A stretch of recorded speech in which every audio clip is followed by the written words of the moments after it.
E7 news चेहरा नव्या युगाचा।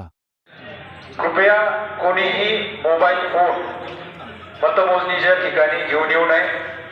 फक्त उमेदवार स्वतः असतील तर उमेदवारांना मोबाईल फोन घेऊन येता येईल।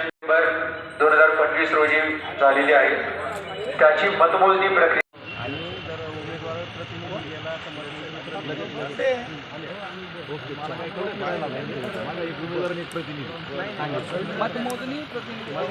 मतमोजणी प्रतिनिधी आमच्याकडे नाव दिलेले आहेत त्या दोघां प्रतिनिधी म्हणजे दोन याच व्यक्तींना मतमोजणीची प्रक्रिया 10 ला सुरू होणार आहे।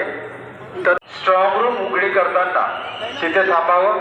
व्हिडिओ शूटिंगच्या माध्यमातून स्ट्रॉंग रूम उघडी करण्यात येईल आणि सर्व त्र्यंबकेश्वर नगरपालिकेची जी मतदान प्रक्रिया आपली झालेली आहे त्याची आज काउंटिंग या ठिकाणी सुरू होणार आहे। काउंटिंग ही साधारणतः 10 वाजे दरम्यान सुरू होणार आहे, परंतु पोलीसचा आमचा बेसिक रोल आहे की कोणत्याही लोकांनी अनवॉन्टेड काउंटिंग सेंटरच्या ठिकाणी मध्ये आत प्रवेश करू नये।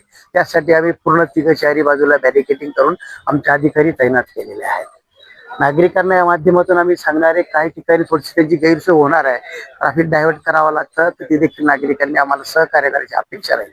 या संपूर्ण बंदोबस्त तैनात करताना आम्ही स्वतः अधिकारी म्हणत आहोत, 7 इतर अधिकारी पण नेमलेले आहेत, 55 आमचे अंमलदार आहेत आणि RCP आमच्या मदतीला कधी पण येऊ शकते ते देखील फोर्स आहे। त्र्यंबकेश्वरच्या हद्दीमध्ये जे काही नगरपालिका काउंटिंग होणार आहे पूर्ण अपेक्षा आहे की त्र्यंबकेश्वरचे नागरिक त्याचे उमेदवार जे असतील त्या उमेदवारांना देखील माझी विनंती राहील, पराभव होणे विजय होणे हे नैसर्गिक बाब आहे। आज आपण पराभूत झाला, उद्या विजय होणार आहे। तर लोकशाहीमध्ये हे सगळं आपलं संकेत आहे, तर लोकांनी अपयश देखील पचवलं पाहिजे आणि विजय देखील आपल्याला पचवता आला पाहिजे। विजयी उमेदवारांनी उन्माद न करता आणि अपयशी किंवा पराजित उमेदवारांनी कुठल्याही प्रकारे दुःख न मानता आपण पुढे देखील जाऊन असं काम करावं, पुन्हा निवडून या भूमिकेतनं काम करावं।